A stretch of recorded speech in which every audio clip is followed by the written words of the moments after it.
Bismillahirrahmanirrahim. Bismillahirrahmanirrahim. Assalamualaikum warahmatullahi wabarakatuh.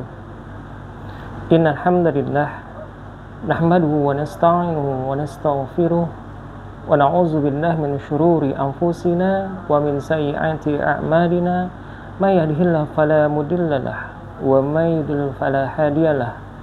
Asyhadu an la ilaha illallah wa asyhadu anna Muhammadar abduhu wa rasuluh.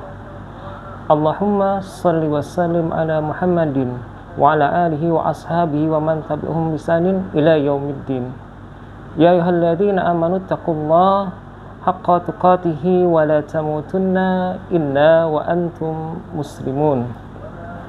Ya ayyuhan nasu taqu rabbakumul ladzi khalaqakum min nafsin wahidah wa khalaqa minha zawjaha wa batha minhuma rijalan katsira wa nisaa wattaqullaha alladzi tasaaluna bihi wal arham innallaha kana 'alaikum raqiba.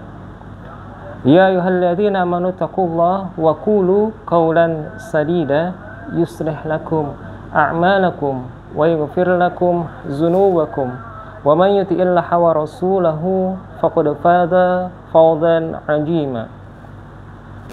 Fa in asdaqal hadits kitabullah wa khairul hadi Muhammadin sallallahu alaihi wasallam wa syarrul umuri muhdatsatuha wa kullu muhdatsatin bid'ah wa kullu bid'atin dhalalah wa kullu dhalalah finnar.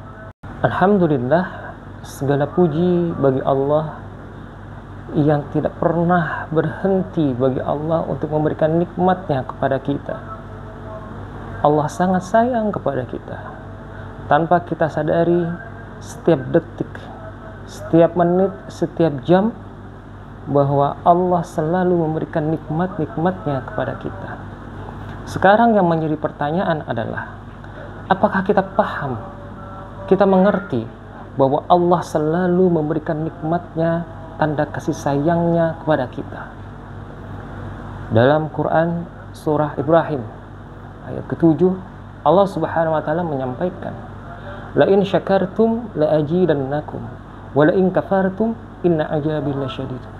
Kata Allah, jikalau engkau bersyukur atas nikmatku, maka akan kutambah nikmatku tersebut. Tapi sebaliknya kata Allah, jikalau akan kufur atas nikmatku, maka azabku sangatlah pedih, kata Allah. Kalau kita memahami kehidupan kita sehari-hari kehidupan kita, tidak pernah terlepas nikmat-nikmat yang telah Allah berikan kepada kita. Terus bagaimana tanda kita bersyukur kepada Allah Subhanahu wa taala? Di antaranya mungkin dengan kita melaksanakan ibadah perintah-perintah Allah yang telah Allah berikan kepada kita. Kita menjauhi semua larangan yang telah Allah perintahkan juga kepada kita. Itu tanda kita syukur kepada Allah Subhanahu wa taala. Mudah-mudahan jikalau kita dengan kita menjalankan apa yang telah Allah perintahkan, menghindarkan, melaksanakan, menjauhi apa yang telah Allah larang, maka Allah akan menambah nikmat kita. Nikmat itu tidak hanya berupa rezeki, harta, tapi bagaimana kenikmatan kita beribadah kepada Allah. Banyak waktu yang diluangkan, ada kesempatan yang diberikan oleh Allah Subhanahu wa taala kepada kita untuk beribadah kepada Allah Subhanahu wa taala. Itu mungkin tanda nikmat, tanda syukur dari kita yang kemudian Allah tambahkan lagi berupa kenikmatan-kenikmatan dalam ibadah-ibadah yang lainnya selain sholat misalnya.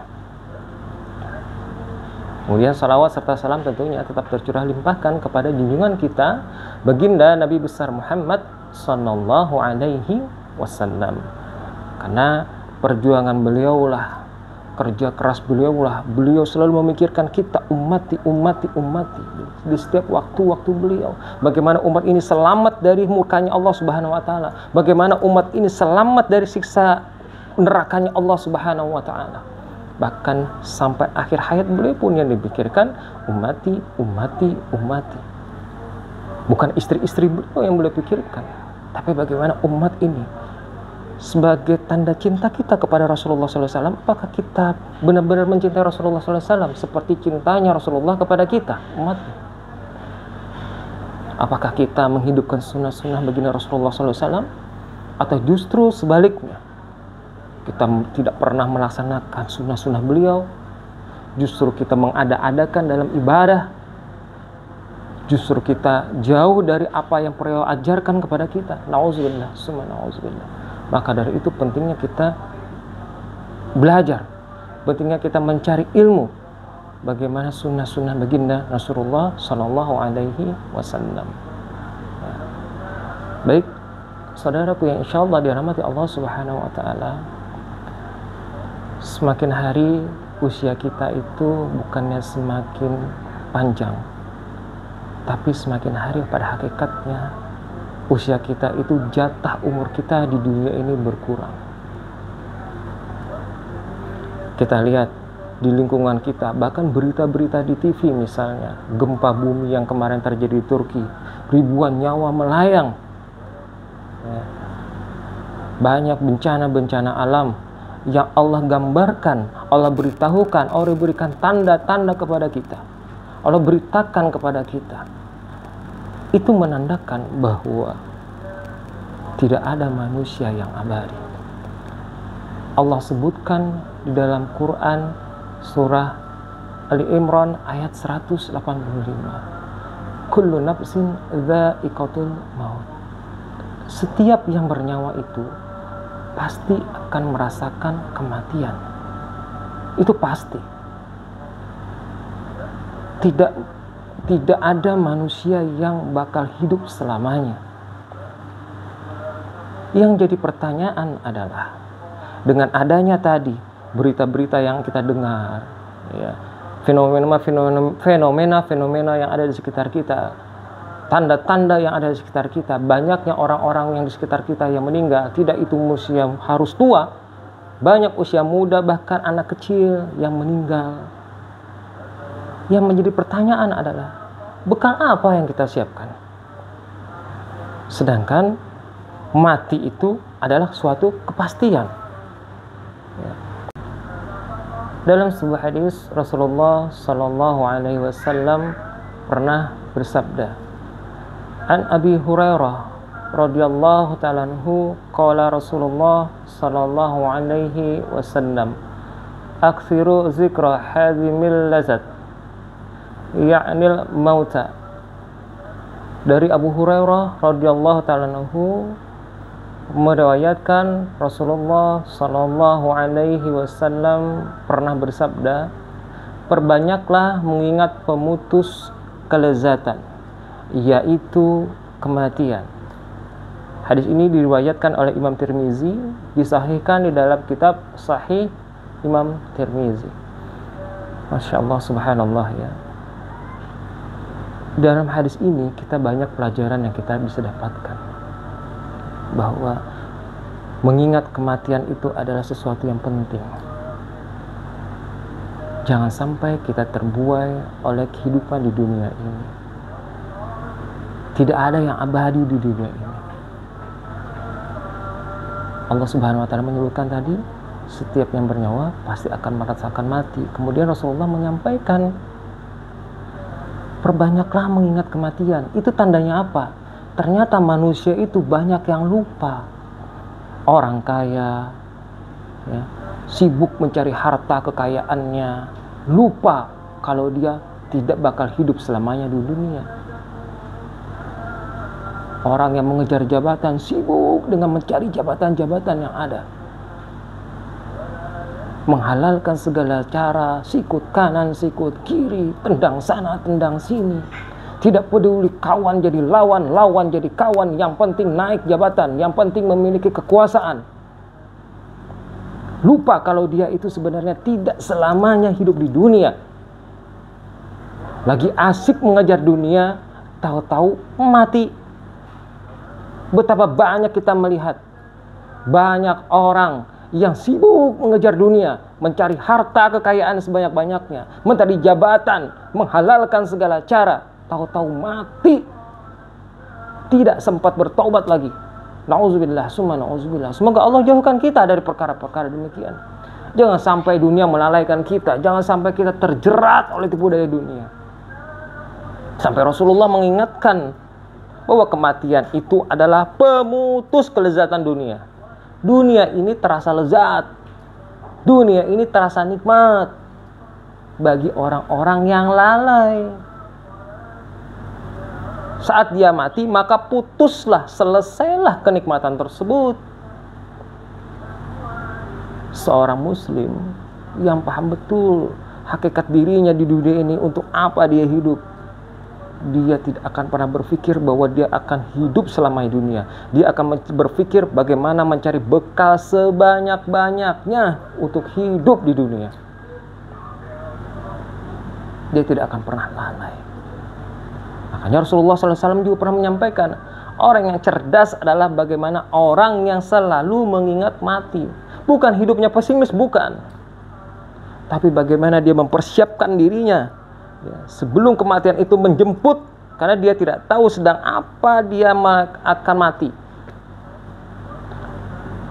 Apakah dia sedang melakukan maksiat kepada Allah, kemudian malaikat pencabut nyawa datang, atau dia sedang beribadah kepada Allah. Kita berharap setiap dari kita mati dalam keadaan husnul khatimah, mati dalam keadaan yang baik tentunya. Yang namanya sahabat, yang namanya malaikul maut itu, dia tidak peduli orang itu sedang apa, sedang di mana, sedang melakukan apa. Yang dia tahu tugas dia mencabut nyawa, selesai sudah.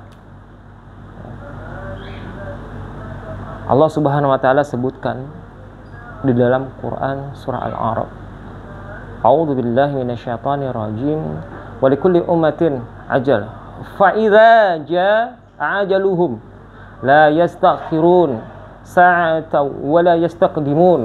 Quran surah Al-A'raf ayat 34. Tiap-tiap umat itu mempunyai batas waktunya. Maka apabila telah datang waktunya, mereka tidak dapat mengundurkannya barang sesaat pun, dan mereka pula tidak dapat memajukannya walaupun sesaat pun.